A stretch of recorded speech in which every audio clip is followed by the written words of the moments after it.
మన ఆయుర్దాయాల్లో ఒక పగలు పూర్తయిపోయింది, చంద్రోదయం అయింది. మన జీవితాల్లో ఒక రాత్రి ఆయుర్దాయం పూర్తయిపోతుంది. రేపు పొద్దుటికి మళ్ళీ చంద్రుడు అస్తమించి సూర్యోదయం అయిందనుకోండి, ఒక రాత్రి పోయింది. మళ్ళీ సూర్యోదయం అయి సూర్యాస్తమయం అయితే ఇంకో పగలు పోయింది. సూర్యోదయ సూర్యాస్తమయాల్లో, చంద్రోదయ చంద్రాస్తమయాల్లో కాలము గడుస్తుంటే మన అందరి ఆయుర్దాయము క్షీణించిపోతుంది. అమ్మవారికి, ఆవిడకి అలా ఉండదు. ఆవిడికి సూర్యుడు చంద్రుడు ఇద్దరూ కూడా ఆమెకి తపనో డుపమండల, ఆవిడ రెండిటినీ కూడా చెవికి తాటంకములుగా, రెండిటినీ చెవులకు ఆభరణాలుగా పెట్టుకుంటుంది. అంటే ఏ సూర్యచంద్రులకి మనం వశపడతామో ఆ సూర్యచంద్రులిద్దరూ అమ్మవారికి తాటంకములు, ఆభరణములు. అంటే ఇప్పుడు ఆవిడ కాలమునకు లొంగుతుందా? ఆవిడ లొంగదు. పరమశివుడు కాలమునందు లొంగేవాడు కాదు, ఒకనాడు ఉండి ఒకనాడు లేనివాడు కాడు. కాలము ఆయన చేతిలో ఉంటుంది తప్ప కాలమునకు ఆయన వశపడడు. అమ్మవారు కాలం ఆమె చేతిలో ఉంటుంది తప్ప కాలమునకు ఆమె వశపడదు. వాళ్ళిద్దరి యొక్క కొడుకు కాలం ఆయన చేతిలో ఉంటుంది తప్ప కాలమునకు వశపడడు. అందుకే ఎప్పుడూ పిల్లవాడిగా ఉంటాడు. అందుకే పరమశివుడు చూడండి, ఎప్పుడూ యవ్వనంలో ఉంటాడు. అందుకే చిత్రం వటతరోర్మూలి వృద్ధా శిష్యా గురుర్యువా. ఆయన దక్షిణామూర్తిగా కూర్చుంటే యువకుడిగా యవ్వనంలో ఉన్నవాడిగా కూర్చుంటాడు. శిష్యులు వృద్ధులైనటువంటి వాళ్ళు ఉంటారు. అంటే వాళ్ళు కాలమునకు లొంగిపోయిన వాళ్ళు, ఆయన కాలమునకు లొంగనివాడు. అమ్మవారు కాలమునకు లొంగదు. విఘ్నేశ్వరుడు కాలాతీతుడు, ఆయన కూడా కాలమునకు లొంగడు. కాలమునకు లొంగని వాడెవరో వాడు పరబ్రహ్మము. మీరు ఒక్కటే బాగా జ్ఞాపకం పెట్టుకోండి. కాలమునందు జగత్ అంటారు. ఈ సమస్తమైనటువంటివి కూడా కాలములో పుడతాయి, కాలంలో పెరుగుతాయి, కాలంలో వెళ్ళిపోతాయి తప్ప ఇంకా వేరే అవకాశం ఉండదు ఏ ప్రాణికి. మీరు కోడిని తీసుకోండి, కుక్కని తీసుకోండి, పిల్లిని తీసుకోండి, నల్లిని తీసుకోండి, పందిని తీసుకోండి, మనుష్యుణ్ణి తీసుకోండి, కొబ్బరి చెట్టు తీసుకోండి, దేన్ని తీసుకోండి, దానికి ఒక పుట్టిన తేదీ ఉంటుంది. ఇది ఫలానా అప్పుడు పుట్టినది. ఈ రావి చెట్టు ఎప్పుడు పుట్టిందండి అన్నారనుకోండి, నా చిన్నప్పుడు లేదురా, 1940 సంవత్సరంలో ఫలానా ఆయన ఇక్కడ రావి చెట్టు ఉంటే గుడి పక్కన ఇక్కడ కూర్చుని జపం చేసుకోవచ్చు అని రావి చెట్టు నాటాడు అంటాడు.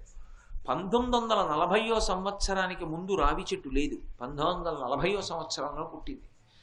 అది ఉంటే కొన్ని వందల సంవత్సరాలు ఉంటుంది, తర్వాత ఎప్పుడప్పుడు అది కూడా విరిగిపోయి నశించిపోతుంది. కాలమునందు పుట్టి కాలమునందు పెరిగి కాలమునందే కలిసిపోతాయి. అందుకే జాయతే గచ్చతే ఇది జగత్, వచ్చి వెళ్ళిపోతుంది కాబట్టి జగత్ అంటారు. శాశ్వతంగా మాత్రం ఏదీ ఉండదు. కానీ మీరు ఒకటి గుర్తుపెట్టుకోండి, అసలు శాశ్వతమైనది ఒకటి ఉంటే తప్ప శాశ్వతము కానివి వచ్చి వెళ్ళడానికి అవకాశం ఉండదు. నేను అన్న మాట మీకు బాగా అర్థం అవ్వాలంటే మీకు ఉదాహరణ చెప్తాను. మనము చలనచిత్రానికి వెడతాం. చలనచిత్రం అంటే సినిమా. సినిమాకి వెడతాం. సినిమాలో నిజంగా వాళ్ళందరూ వచ్చి ఆ పాత్రధారులు అక్కడ నటిస్తారా? నటించరు. ఆ బొమ్మలు కదిలిపోతుంటాయి. బొమ్మలు కదిలిపోతుంటే మనందరం నిజంగా అక్కడికి వచ్చి నాయకుడు ప్రతినాయకుడు నిలబడినట్టు, ప్రతినాయకుడు నాయకుడిని కత్తితో పొడి చేసినట్టు ఆయన బాధపడుతుంటే అయ్యో పాపం ఎంత బాధపడిపోతున్నాడని కళ్ళంబడి నీళ్లు పెట్టేసుకునేవాళ్ళు, ఏడు చేసేవాళ్ళు, అంత బాధపడిపోతారు. కానీ నిజానికి అక్కడ వాళ్ళు ఎవరైనా ఉన్నారా? లేరు. అసత్యం. లేనిది ఉన్నట్టు కనపడుతోంది. లేనిది ఉన్నట్టు కనపడుతున్న అసత్యమైనటువంటి చలనచిత్రానికి సత్యమైన తెర మాత్రం సాధనం. అక్కడ తెర లేదనుకోండి, తెర సత్యం, అది మాత్రం ఉంది. తెర సత్యం. ఆ సత్యమైనటువంటి తెర అక్కడ లేకుండా మీరు సినిమా చూపించండి. సినిమా వేయడానికి ముందు తెర ఉంటుంది, సినిమా వేస్తున్నప్పుడు ఉంటుంది, సినిమా అయిపోయాక ఉంటుంది. సినిమా మాత్రం 6:30కు మొదలవుతుంది, 8:30కు ఆగుతుంది, మళ్ళీ 8:45కు మొదలవుతుంది, 9:30కి అయిపోతుంది. రాత్రి ఎవరూ లేకపోయినా తెరలాగే ఉంటుంది. పరబ్రహ్మము కూడా అంతే. వీళ్ళందరూ ఆయనలో పుడతారు, ఆయనలో పెరుగుతారు, ఆయనలో పడిపోతారు, ఆయన అలాగే ఉంటాడు. మీకు ఇంకా బాగా అర్థం అవ్వాలంటే ఇంకో ఉపమానం చెప్తా. సముద్రం ఉంటుంది, కెరటం ఉంటుంది. 2 పేర్లు, సముద్రము కెరటము అని. సముద్రపు నుండికి వెళ్ళామనుకోండి, కెరటం వస్తోంది, కెరటం వస్తోంది అంటారు. కెరటం అంటే ఏమిటి? సముద్రమే కెరటము, సముద్రములో కెరటం పుడుతుంది, కెరటంలో సముద్రం మాత్రం పుట్టదు. సముద్రంలో కెరటం ఉంది, కెరటంలో సముద్రం లేదు కదా. సముద్రంలో ఉన్న నీళ్లే వచ్చి వచ్చి వచ్చి వచ్చి వచ్చి ఇలా కెరటంలో పైకి లేస్తాయి. ఎక్కడ పుట్టింది కెరటం? సముద్రంలో పుట్టింది. ఎక్కడ ప్రయాణం చేస్తుంది? అలా ఒక్కసారి ఇలా పైకి పెరిగి ముందుకి ప్రయాణం చేస్తుంది. విరిగి ఎందులో పడిపోతుంది? సముద్రంలో పడిపోతుంది. ఎందులో కలిసిపోయింది? సముద్రంలో కలిసిపోయింది.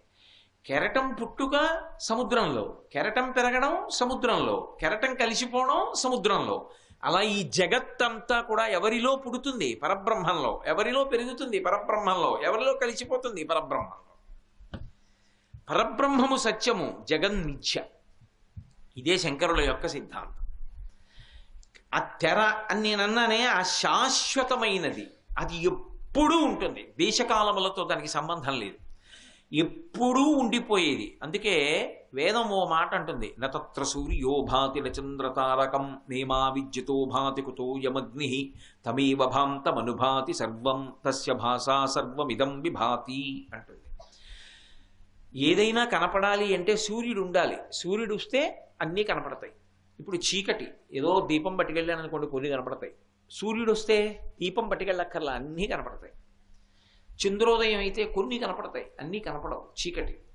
సూర్యచంద్రుల యొక్క అవసరం లేకుండా కోటి సూర్యుల చంద్రుల యొక్క పగిది తనంత తాను వెలిగిపోయేవాడు ఎవరంటే పరబ్రహ్మ.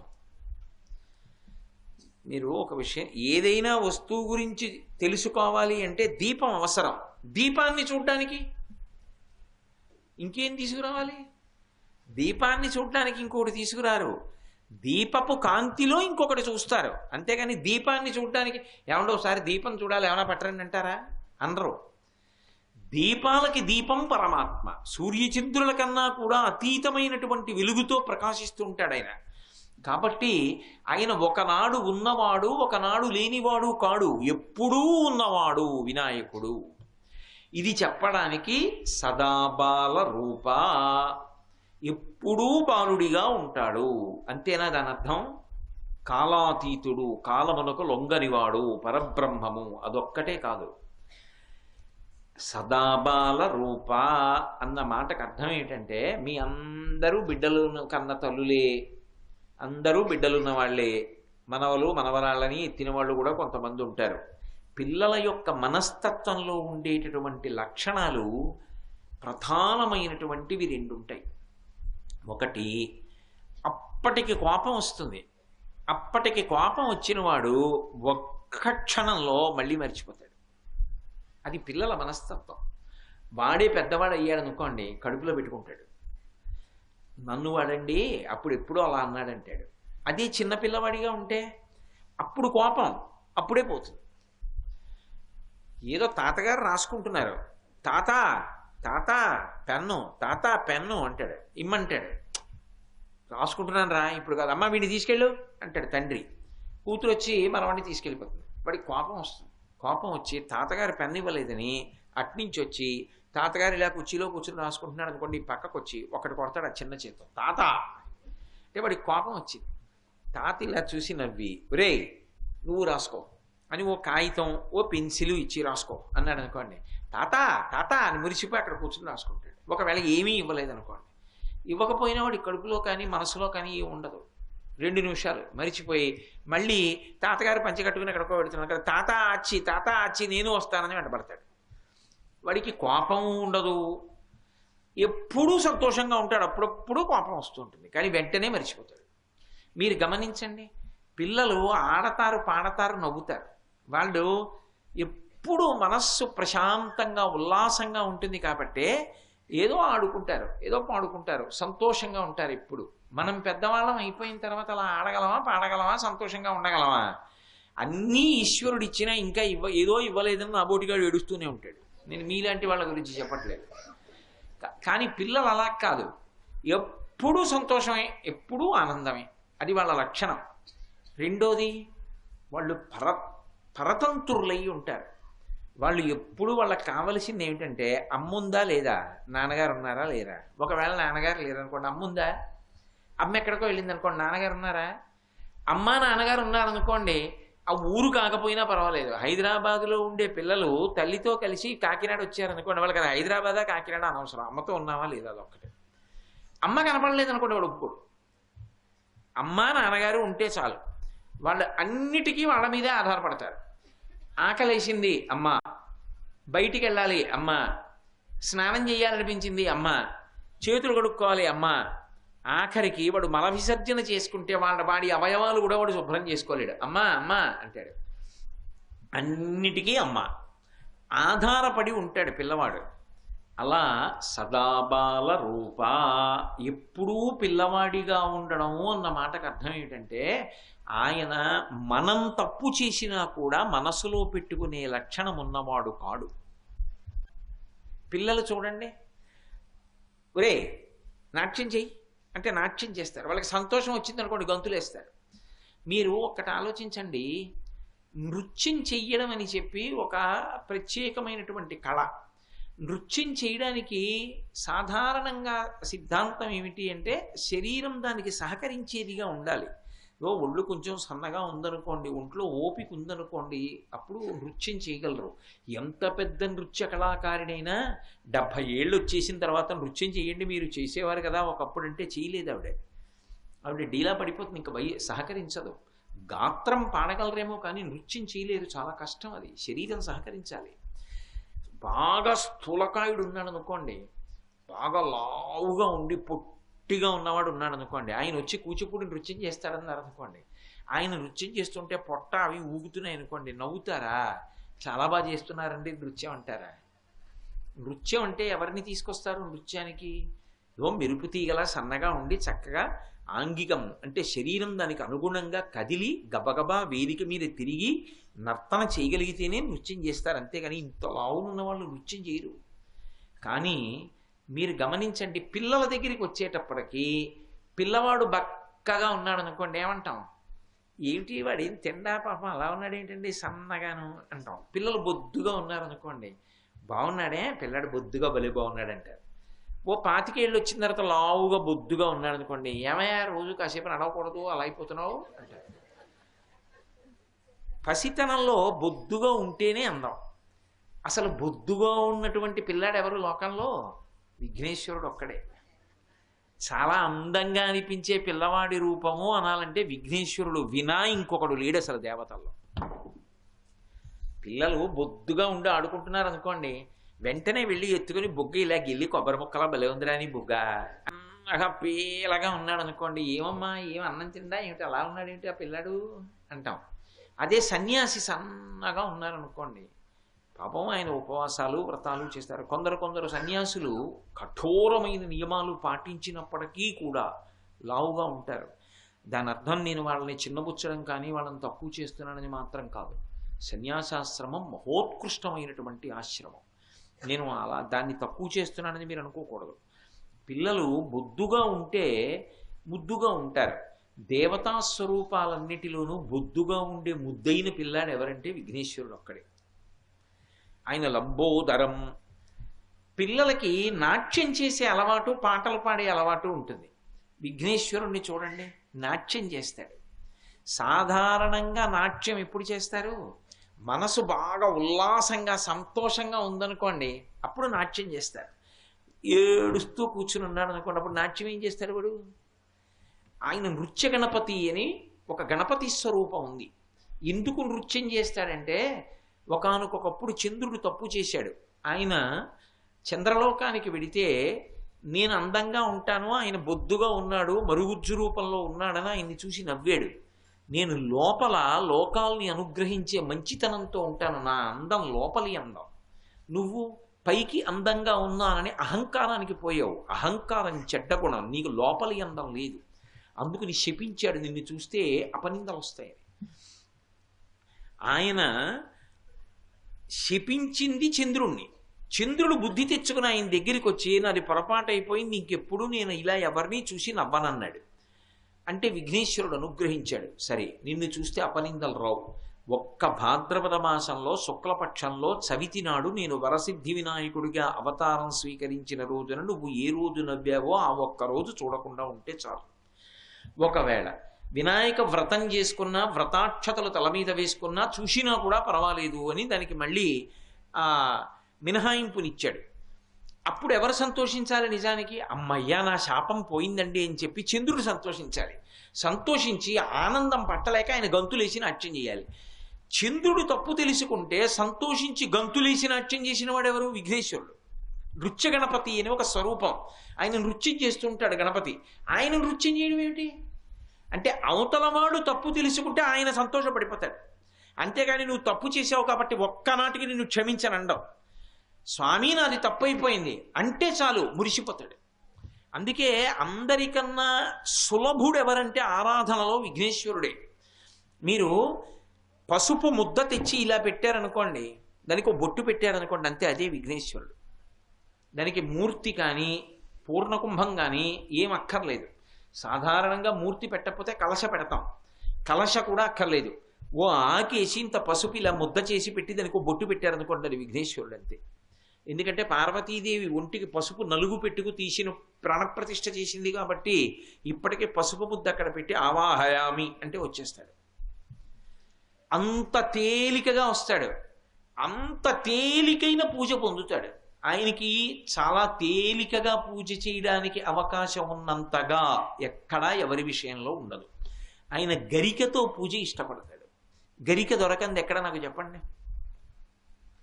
గరిక దొరుకుతుంది. గరిక అంటే చాలామంది ఇలా నిలువుగా పెరిగినది అనుకుంటారు. నిలువుగా పెరిగితే దర్భ, నిలువుగా పెరిగినది కాదు.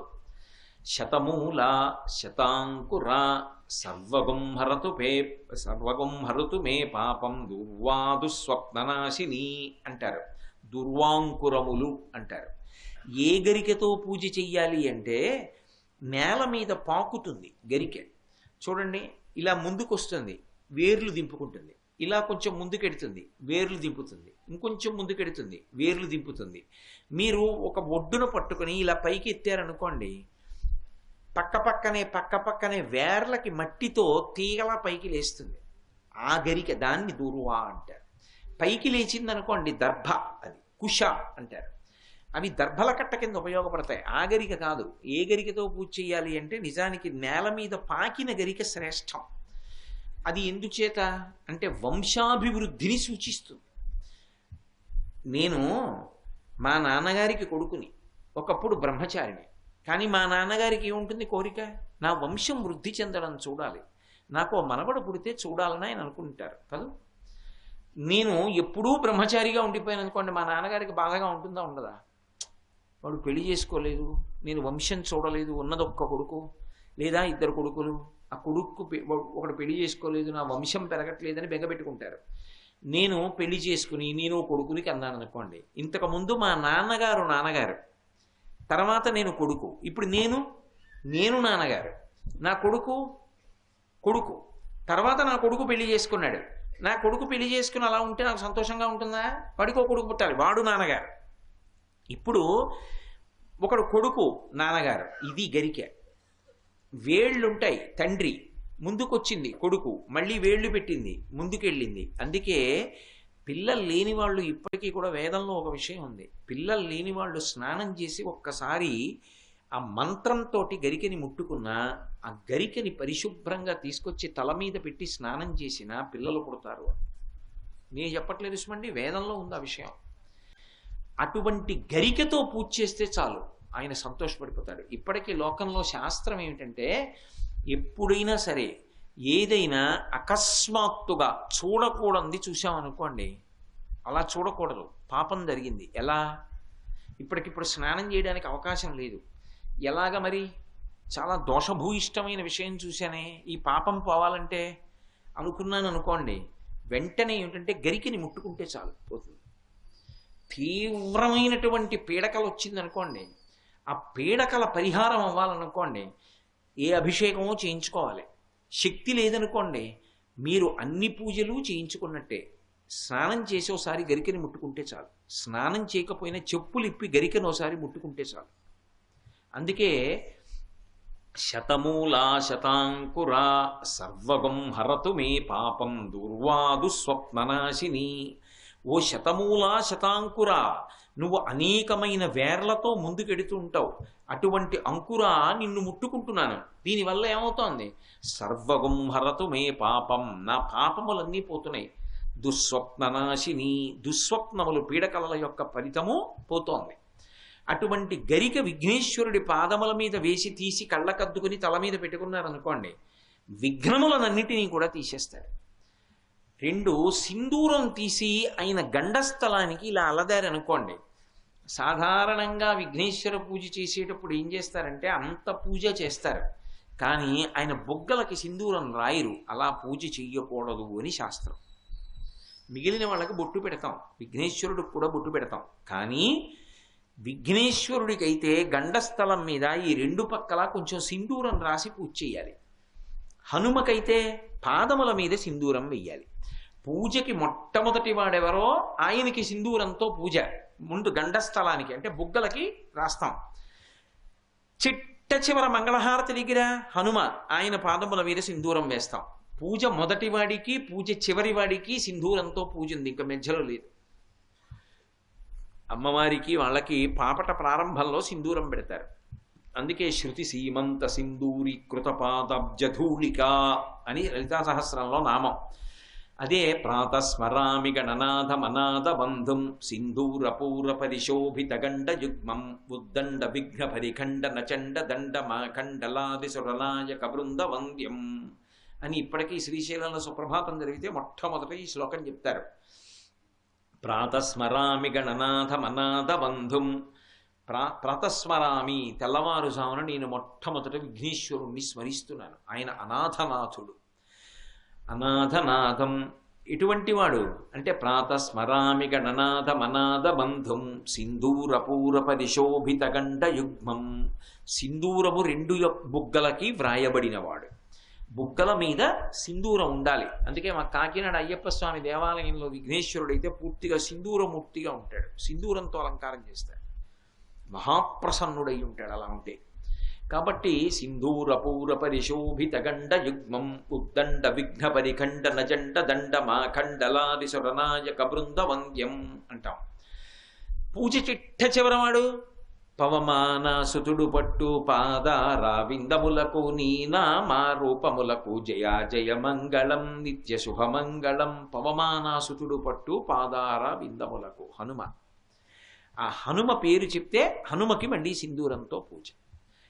ఆదౌ పూజ్యో గణాధిప, మొదటి పూజ అందుకునేవాడు విఘ్నేశ్వరుడు, మంగళహారతిలో అందుకుంటాడు హనుమ. ఇద్దరికీ సింధూరంతో పూజ. ఆ సింధూరం బొట్టు పెట్టుకుని గరిక తల మీద పెట్టుకుంటే చాలు, సమస్త దోషములను నివారిస్తారు. అంటే మళ్ళీ వెనక్కి రండి జాగ్రత్తగా. ఇదంతా మీకు ఎందుకు చెప్పానంటే పిల్లవాడు ఎలా ఎప్పుడూ సంతోషంగా ఉంటాడో నృత్యం చేస్తాడో అలా అవతలవాడు తన తప్పు తెలుసుకున్నంత మాత్రం చేత తాను సంతోషంతో నృత్యం చేస్తాడు విఘ్నేశ్వరుడు. అంత ప్రసన్న హృదయుడు, అంత తొందరగా క్షమాభిక్ష పెట్టేస్తాడు. మిగిలిన వాళ్ళ దగ్గరికి వెడితే ఓ మాట చెప్తాం, అజ్ఞానినా మయా దోషాన శేషాన్ విహితాన్ హరి క్షమస్వత్వం క్షమస్వత్వం శేషశైల శిఖామణి అంటాం. ఓ వెంకటేశ్వర, నేను ఎన్నో తప్పులు చేశాను, ఎన్ని అశేషాన్ లెక్క పెట్టడానికి వీల్లేదు, క్షమస్వత్వం క్షమస్వత్వం వాటిని క్షమించు క్షమించు అంటాం. పరమశివుడి దగ్గరికి వెడితే క్షంతవ్యోమీపరాధ శివ శివ శంభో మహాదేవ శంభో అంటాం. క్షంతవ్యోమీపరాధ, ఎన్ని అపరాధాలు చేశానో శివా క్షమించు అంటాం. గణపతి దగ్గరికి వెడితే క్షమించు అని అడగక్కర్లేదు. ఆయన దగ్గరికి వెడితే ఏమిటో తెలుసా, రెండు చేస్తే చాలు ప్రసన్నుడైపోతాడు. ఒకటి ఇలా ఇలా ఇలా అంటే చాలు, మిటికలు ఈ రెండు కణతల మీద 3 మాటలు కొడితే ఆయనకి సంతోషం. ఇలా కూడా అనక్కర్లేదు ఆయన దగ్గరే. ఇలా కొట్టి ఈ చేతి మీద కుడి చేయి పైకొచ్చేట్టు ఎడం చేయి కిందకు ఉండేటట్టు పెట్టి కుడి చేత్తో ఈ చెవి చివరిని ఎడం చేత్తో ఈ చెవి చివరిని పట్టుకుని 3 మాటలు గుంజీలు తీస్తే ప్రసన్నుడైపోతాడు. ఏమంటే మీరు చెప్తున్నారు బాగానే ఉంది, కానీ అంత పరబ్రహ్మం విఘ్నేశ్వరుడు, ఆయనకి ఎందుకండి ఇలాంటివన్నీ, ఇలాంటి పిల్లల చేష్టితాలు అన్నీ చేస్తే ఏమిటంటే ఆయనకి ఆ సంతోషం అని అడగచ్చు మీరు. దీని వెనక ఒక మర్మం ఉంది. ఒకప్పుడు అగస్త్య మహర్షి మహానుభావుడు, సామాన్యుడు కాడైన ఆయన ఆ దక్షిణ దేశంలో ద్రవిడ దేశం దగ్గర ఒక పర్వతం మీద కూర్చొని తపస్సు చేస్తున్నాడు. ద్రవిడ దేశం వాళ్ళకి కావేరీ నదే ప్రధానమైనటువంటి నది, మిగిలినవి ఎక్కువ నదులు లేవు, వాళ్ళందరూ కూడా కావేరీ నది మీద ఆధారపడతారు ఎక్కువగా. అప్పటికి కావేరీ నది లేదు, వాళ్ళకి నీళ్లు లేక ఇబ్బంది పడుతున్నారు. ఇప్పటికీ మీరు చూడండి, అందుకే ద్రవిడ దేశంలో ఒక అలవాటు ఉంది, వీధి వీధిన విఘ్నేశ్వర దేవాలయాలు ఉంటాయి, వీధి వీధిన. అక్కడ మీకు ఇంకొక చమత్కారం ఏమిటో తెలుసా? ఇప్పుడు ఆ అలవాటు తగ్గిపోయింది, కానీ పూర్వం ఒక అలవాటు ఉండేది. దొంగతనం చేసిన విఘ్నేశ్వర విగ్రహాన్ని ప్రతిష్ఠ చేస్తే బాగా ఫలితాలు ఇస్తుంది. అందుకని ఏం చేస్తారంటే, వీధిలో ఎక్కడ చూసినా విఘ్నేశ్వరుడి దేవాలయాలేగా, వాళ్ళెవరో ఆ చెట్టు కింద విఘ్నేశ్వరుడి మూర్తిని ఎట్టాలంటే ఈ మూర్తిని ఎత్తుకుపోతారు. అందుకని ఏం చేస్తారంటే, మన మూర్తిని ఎత్తుకుపోతారేమో అని ఆ చుట్టుపక్కల ఉన్న వాళ్ళందరూ ఆ విఘ్నేశ్వరుడు చూసుకుంటూ ఉంటారు భక్తితోటి. అదో చమత్కారమైన సిద్ధాంతం. ఎక్కడ చూడండి పిళ్ళయార్ పిళ్ళయార్ పిళ్ళయార్, మురుగన్ మురుగన్ మురుగన్ అని సుబ్రహ్మణ్యుడే తమిళ దేశంలో. ఎక్కడ చూసినా విఘ్నేశ్వరుడి ఆరాధన. మీరు చూడండి తమిళ దేశంలో ఎక్కడ చూసినా విఘ్నేశ్వరుడి ఆరాధన ఉంటుంది. ఆయన్ని ప్రార్థన చేశారు వాళ్ళందరూ, స్వామి మాకు మంచినీళ్లు లేవు ఇప్పించండి అన్నారు. చూశాడు, అపారమైనటువంటి శక్తి కలిగినటువంటి వాడు మహానుభావుడు అగస్త్యుడు పర్వతం మీద కూర్చుని తపస్సు చేస్తున్నాడు. ఆయన కమండలం కానీ కింద పడిపోయిందా, అందులోంచి వస్తున్నటువంటి జలం ఆగదు, పెద్ద ప్రవాహం కింద పెడుతుంది. ఎందుకంటే ఆయన శక్తి అటువంటిది. శ్రీ ఉమామహేశ్వర పరబ్రహ్మార్పణమస్తు. స్వస్తి.